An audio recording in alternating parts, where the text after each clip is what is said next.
अखन अहाँ सब सुनि रहल छी रियल म्यूजिक स्टूडियो विश्वकर्मा चौक पट्टू आहत सहरसा के माध्यम से मैथिली लोक गाथा सती हीरा मोती अबला भगत प्रसंग भाग 1 ओम धर्मराज भगत मंडली ग्राम पदमपुरा पोस्ट बैजनाथपुर प्रखंड सौर बाजार जिला सहरसा बिहार।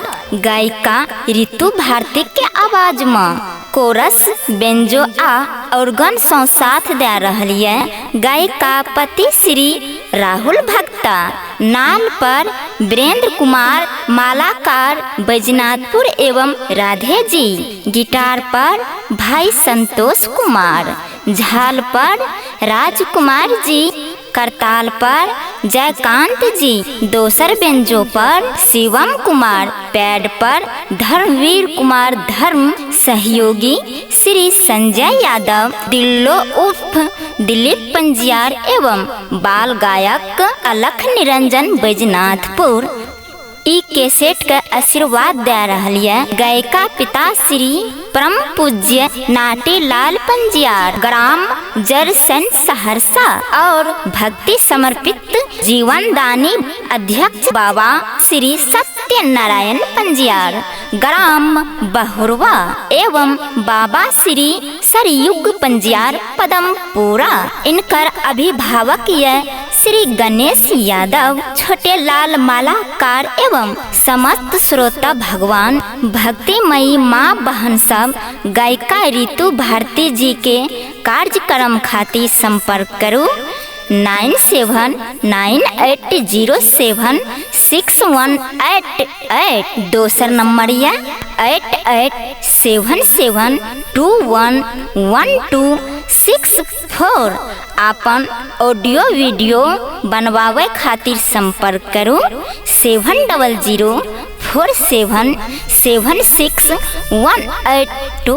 आबू संत श्रोता भगवान श्रद्धालु, हम ऋतु भारती अपने सबके मैथिली लोक गाथा भगत प्रसंग भाग 1 सती अबला प्रसंग सुनावे के प्रयास करे छी और हमरा विश्वास है कि अपने सब प्यार दुलार अवश्य जरूर देवे और ए प्रसंग का बहुत ही श्रद्धा से सुनबे। मालिक जय हो जय हो। राजा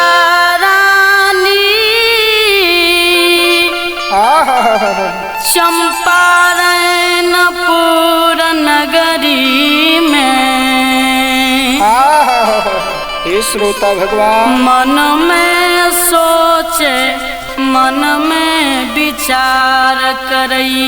हे माली जब रानी गर्भा अवस्था में रहे संत श्रोता भगवान राजा रानी से कहे हे पतिव्रता सुनियो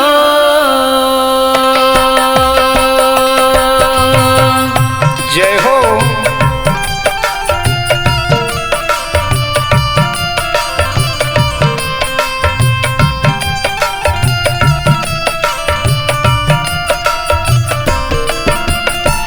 रानी सुनियो ये सुनियो जय हो जय हो। हे ये रानी ये पतिव्रता हे भगवान सुनियो बचानिया ये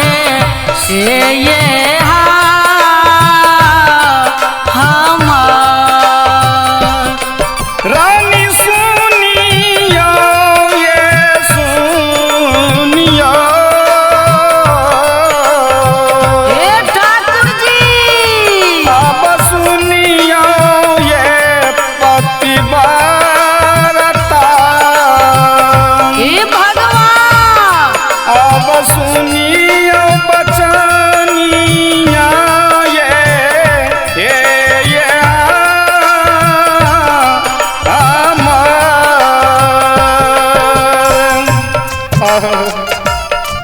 जय हो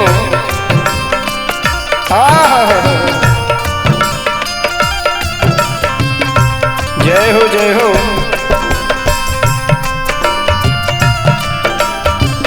आई है भगवान हे ठाकुर जी जय हो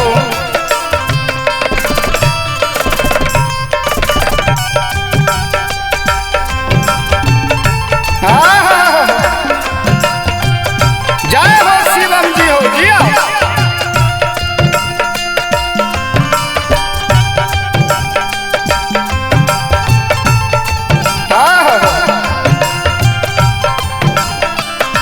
हे भगवान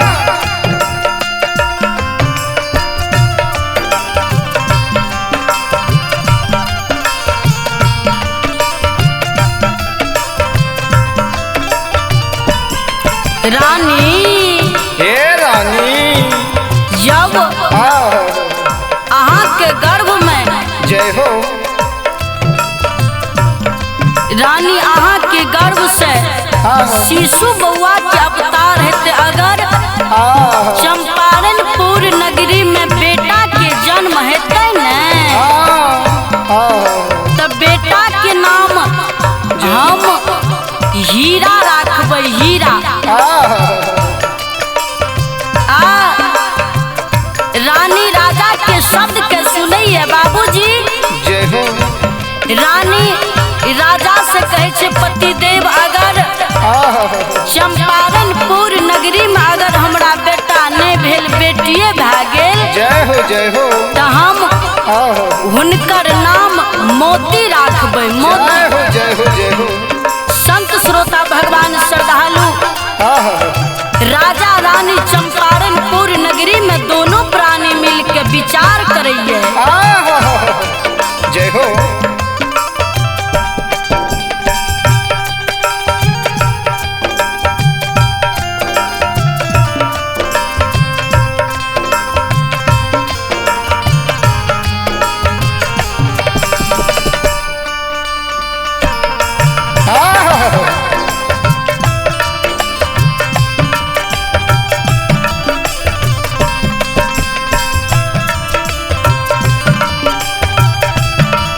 हे ठाकुर जी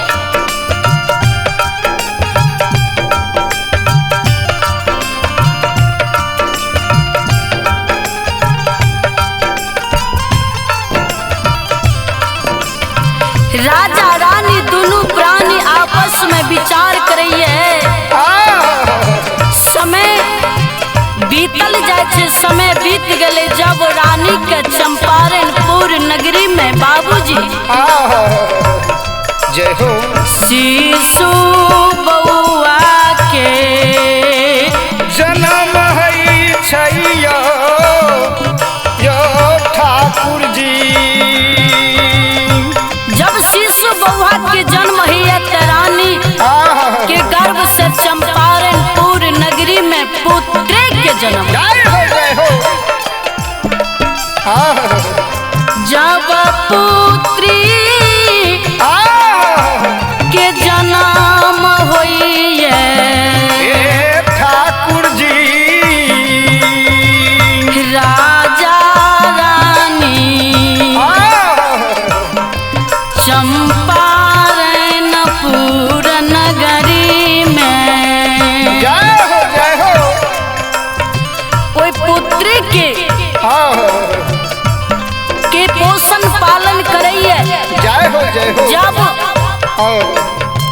छठी रात में दोनों प्राणी राजा रानी एक जगह भाग के आपस में विचार करे छे राजा कहे छे रानी से हे पतिवार्ता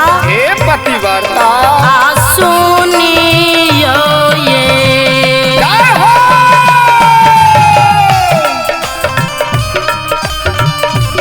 जियो राधे जी जियो हे पतिवार्ता सुनियो ये सुनियो हे ये रानी ये पतिवारता हे भगवान सुनियो बचानिया ये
विचारने रहिए हम दोनों प्राणी की जब चंपारणपुर नगरी में शिशु बउआ के जन्म हेतै तो हम कह रहिए कि बेटा अगर जन्म हेतै बेटा के तो हम अपना मन से हीरा नाम रखबै हीरा। जय हो जय हो। अहाँ कह रहिए अगर हमरा चंपारणपुर नगरी में बेटा नहीं भेल बेटिए भए गेल तो हम अपना मन से हुनकर नाम मोती रखबै। जय हो जय हो। रानी अब चंपारणपुर नगरी में दोनों प्राणी के विचार रहना चाहिए कि ऐ बउआ के नाम ऐ बच्ची के नाम चंपारणपुर नगरी में दोनों प्राणी मिलकर हमरा तरफ से और अहाँ के तरफ से दोनों प्राणी के विचार से नाम ऐ बच्ची के रखबै। जय हो जय हो। हे पतिवार्ता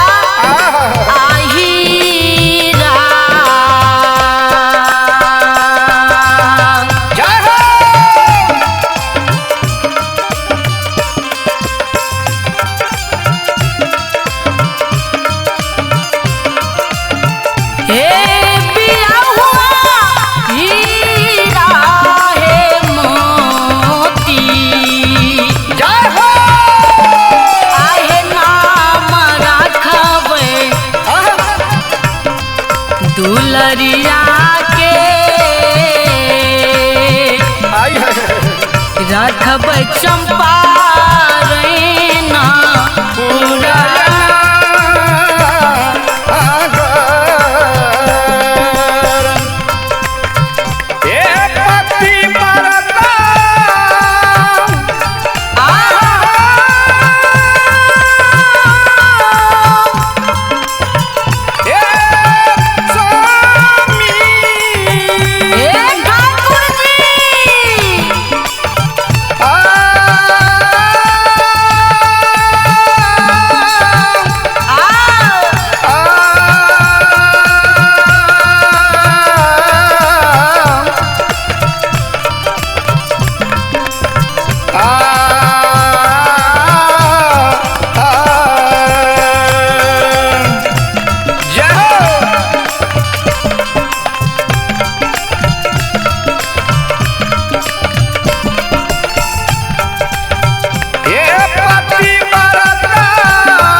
पतिवार्ता हे पतिवार्ता चंपारणपुर नगरी में ऐ बच्ची के नाम दोनों प्राणी मिलकर हीरा और मोती नाम रख। जय हो जय हो जय हो। बाबूजी, संत श्रोता, भगवान श्रद्धालु, हमारी माँ बहन बाबू भैया, हे सुनल जा। राजा रानी दोनों प्राणी मिलकर जय हो जय हो। वे चंपारणपुर नगरी में पुत्र के नाम दुलार मलार से हीरा मोती नाम रखैया। बाबूजी, हे सुनल जा। जब हीरा मोती अवला जय हो के माता पिता चंपारणपुर नगरी में यो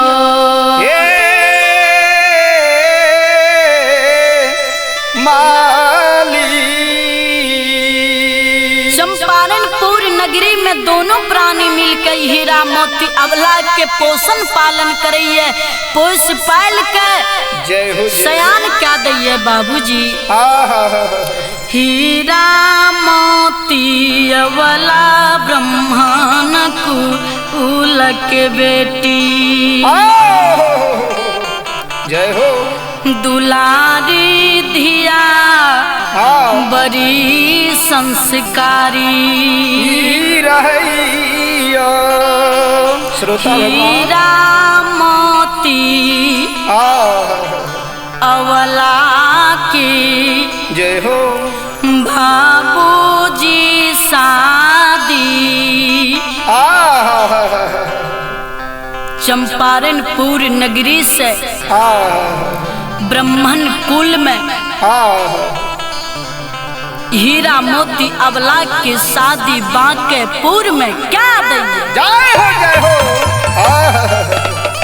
संत श्रोता, भगवान श्रद्धालु, हमारी माँ बहन बाबू भैया, जय हो। जब हीरा मोती अबला के शादी बांकेपुर नगरी में क्या दिलके। श्रोता भगवान संत श्रोता, भगवान श्रद्धालु, जय हो। हीरा मोती अबला के शादी हुनकर बाबूजी बांकेपुर ससुराल में ब्राह्मण कुल में क्या दिलखिन आबू। और जब हीरा मोती अबला नहिरा चंपारणपुर नगरी से अपना सासुर बांकेपुर के आबैये। जय हो जय हो। बाबूजी, जब अबला ससुराल आबई अब नहिरा में हीरा मोती अबला के माता पिता बाबूजी बहुत संस्कारी विचार के आदमी रहे। जय हो जय हो जय हो। हीरा मोती अबला भी बहुत संस्कारी विचारी रहे। माई के दुलारी धिया, बाबू के दुलारी बेटी रही। जय हो जय हो जय हो। सासुर हीरा मोती अबला श्रोता भगवान, हे सुनल जा। के ससुराल में देखियो जय हो। जे केहन सास मिलले आ केहन ननद मिलले, केहन गोतनी मिलले आ केहन स्वामी पति देव मिलले। जय हो जय हो। बाबूजी कहियो सुनो सुनो सुनवैया सुनवे।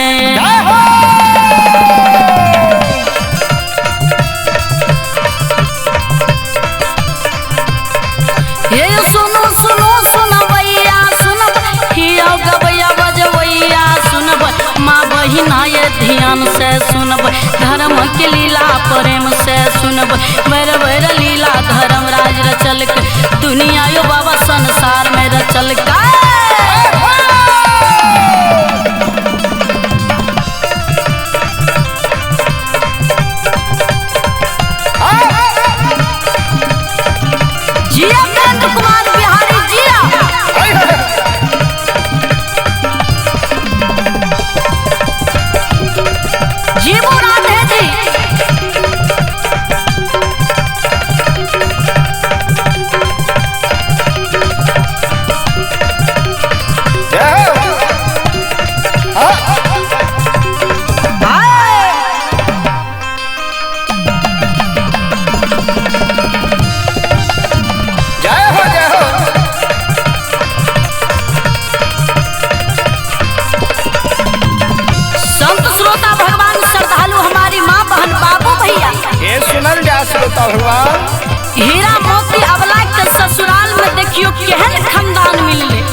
सासू बुढ़िया अनहरी मिलल ननदी अबला के हर जाए मिलल गोतनी वहू से बेसी हर जाए।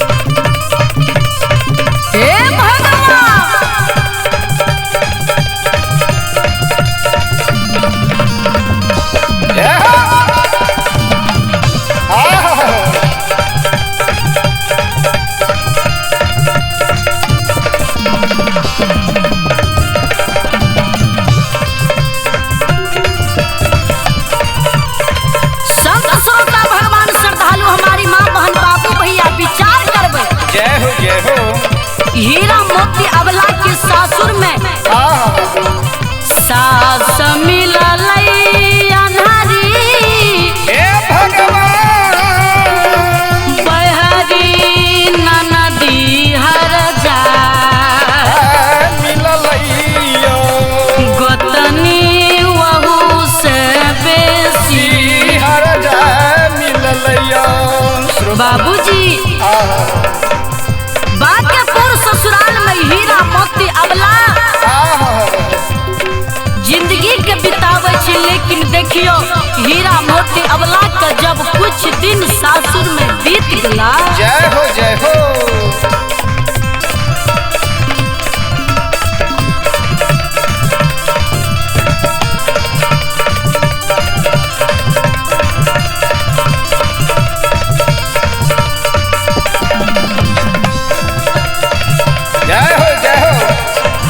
जीबू यो शिवम जी जीबू कहिया चुरा खा के जीबू आई है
श्रोता भगवान श्रद्धालु ये सुनल जा। जब हीरा मोती अबला के बांकेपुर ससुराल में 2-4-5 वर्ष जब बीत गए हीरा मोती अबला सतवर्ती नारी रही। जय हो जय हो जय हो। जब अबला के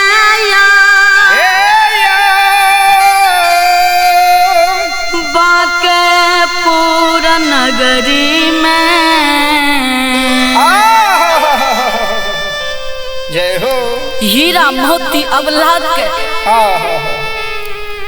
पुत्र पुत्री के जन्म हुनका कोख से नहीं है। जय हो जय हो जय हो। हीरा मोती अबला के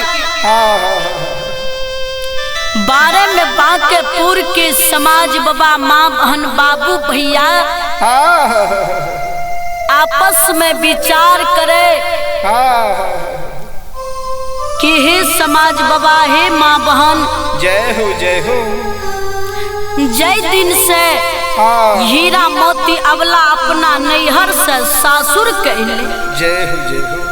वही दिन से अबला के आए 5 वर्ष बीत गए, लेकिन उनका कोई से एक पुत्र पुत्री के जन्म नहीं भेले। हे भगवान लागे अबला बाँझते नहीं है, लागे हीरा मोती अबला मरछिने ते नहीं छे। ठाकुर जी न हीरा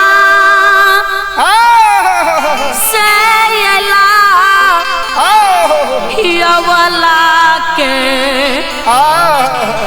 बांकेपुर नगरी में हे श्रोता भगवान हीरा मोती अबला जय हो बांकेपुर नगरी में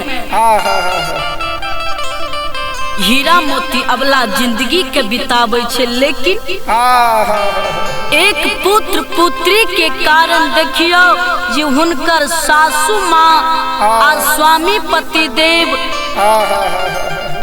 हीरा मोती अबला के ननद गोतनी हीरा मोती अबला के कितना गजन करे। जय हो जय हो जय हो हे ठाकुर जी अबला सतवर्ती नारी वह समय में नित्य दिन अबला की कार्य करे। पुत्र पुत्री के कारण हीरा मोती अबला दर दर के ठोकर खाए। जय हो जय हो जय हो अबला दर दर के ठोकर खाए। जय हो भगवान हाय अबला नित दिन सुइत उठ के गंगा सेवन करई।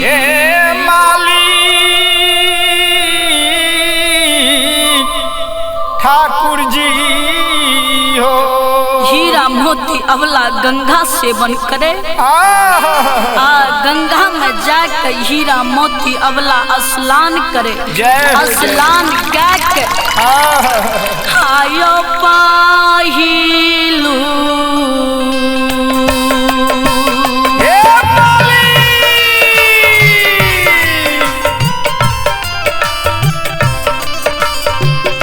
लोटा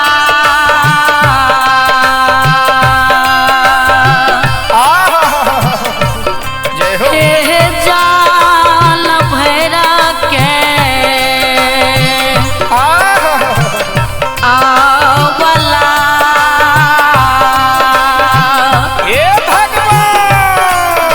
आदैया सुरूज बाबा के ये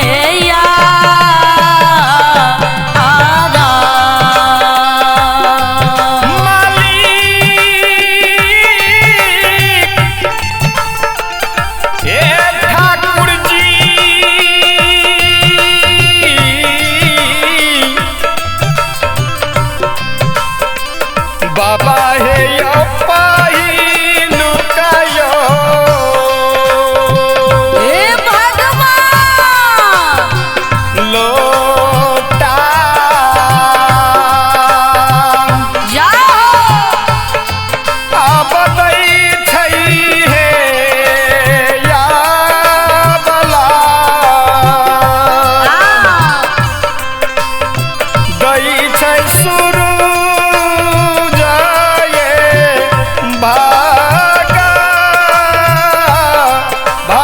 भगवान के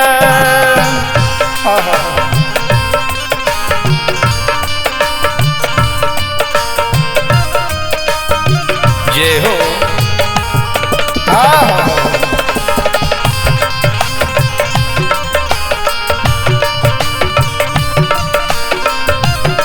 जय हो बाबा सरजू पंजार की जय हो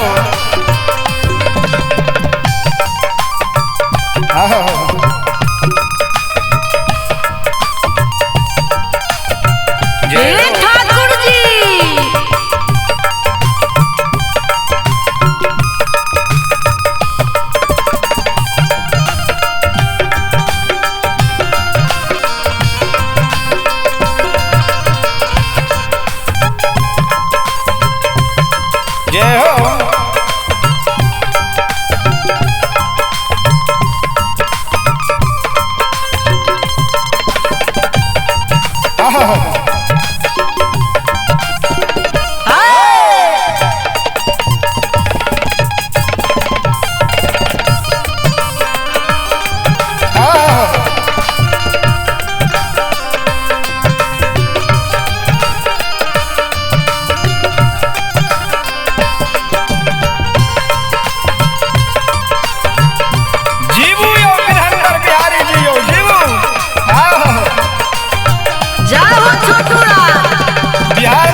प्रार्थना करे, हे सूरज भगवान, हे सूरज देवता, हे सूरज भगवान, कहिया हे माली,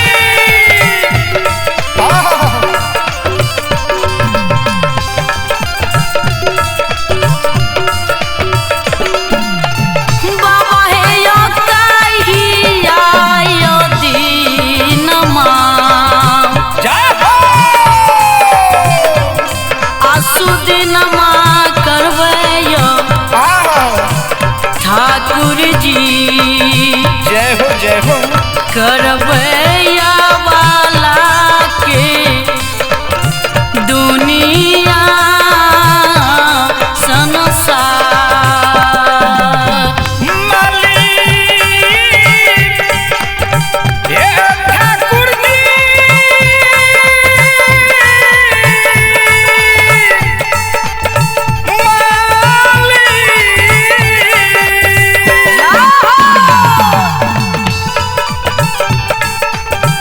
बाबा कहिया दीन के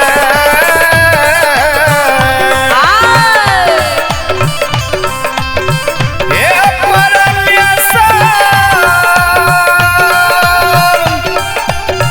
कहिया दीन के आसु दीन करबो ठाकुर जी, करबो या वाला के दीन यो औषधि। मालिक, हे भगवान, ठाकुर जी आहा, कहिया वाला के दिन सुदी सुधी दुनिया में क्या देवे। करबैयो यो धर्मराज बाबा। हे सूरज देव, हे मालिक, कहिया अवला के दिन के सुदीन का देवे भगवान। एक पुत्र नहीं तो एकटा पुत्री ओटा दे देवे। हे ठाकुर जी, हे बांधी नाम छोड़ा के दुनिया में मरछनियो नाम हटे दियो। हे परमात्मा, हे दिन पर दया करे वाला हीरा मोती अवला सूरज भगवान से प्रार्थना कर। दोसर लोटा जाल भैर के अवला जय हो देव करताल के दई छई भगवान। ही देव करताल, हे भगवान, ही विधाता, हे परमेश्वर, जय हो कहिया बाझी परोछ के दुनिया में छोड़ा। छोड़े बे भगवान।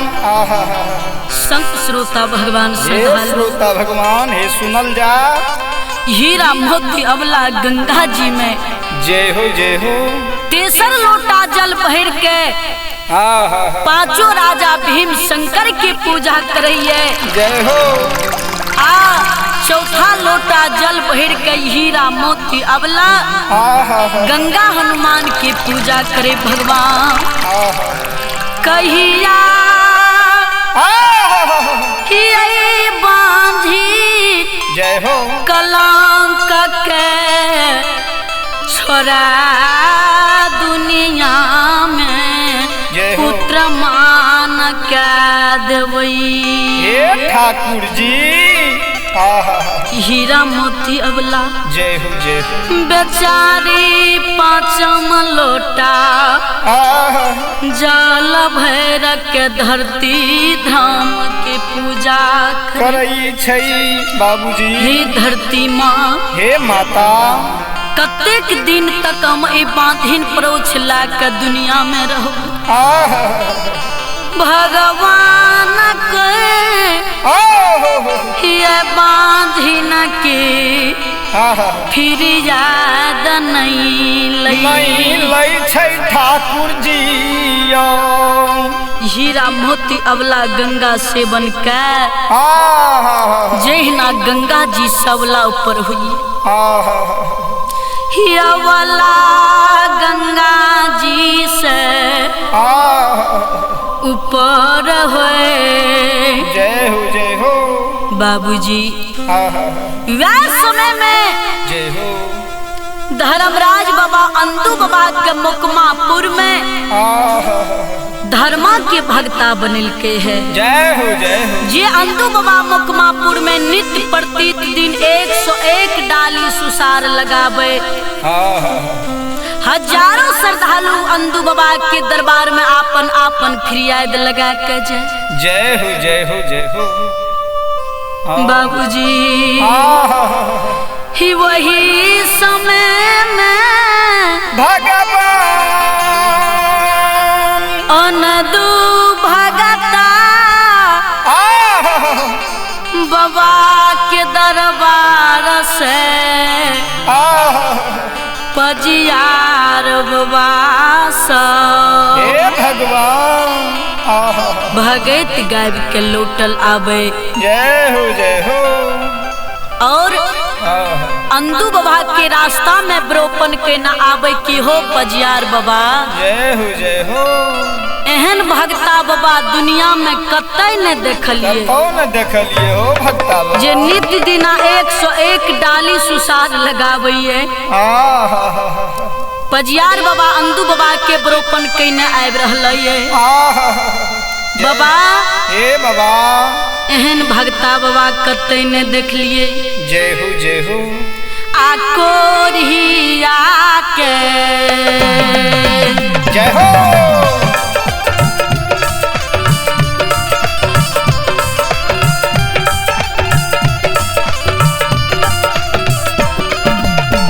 बाबा हे आकोरिया के काया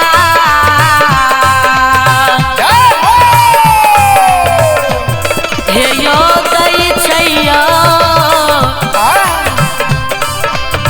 भगत बाबा। जय हो दै छै माकू मायो पूरा यो नगर।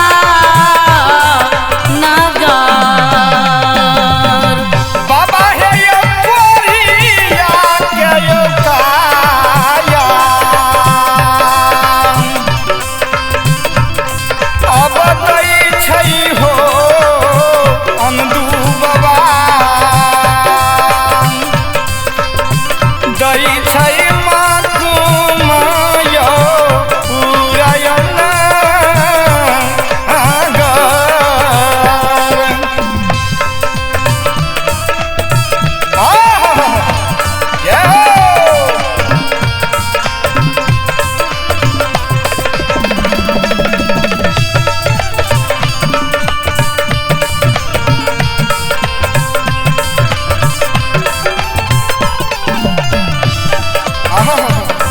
बाबा ठाकुर जी भगता बाबा कोरिया के काया दे जोतनी टाने आंधा के।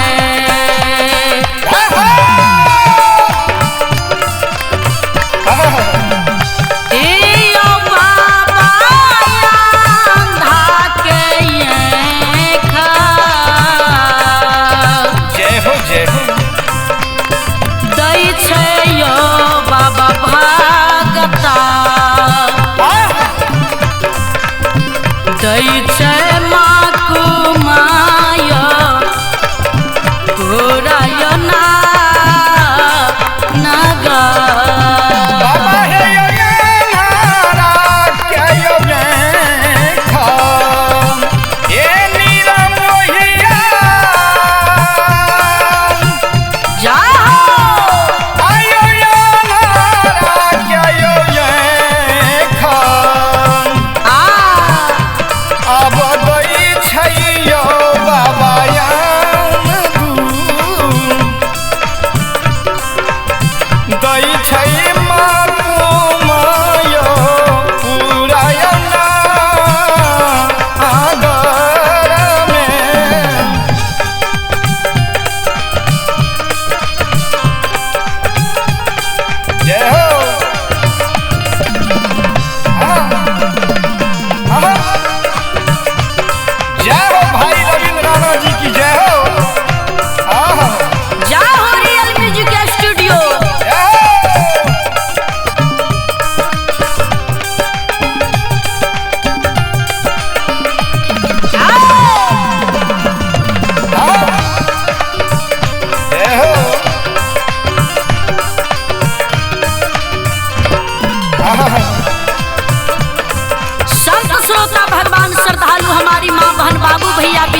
छै बाबा कोरिया के काया दै छै अंधा के आँख दै छै। जय हो जय हो। ओतने टा में भगता बाबा 101 डाली सुसार लगाबै छै। जय हो जय हो जय हो। बाबा ए बाबा आयो पहिरा के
गायिका ऋतु भारती के सती अबला मैथिली भगत प्रसंग भाग 2 रियल म्यूजिक स्टूडियो में अगला वॉल्यूम में जरूर सुनो। और कैसेट के प्रचार कर रहा डीजे अशोक खेरा।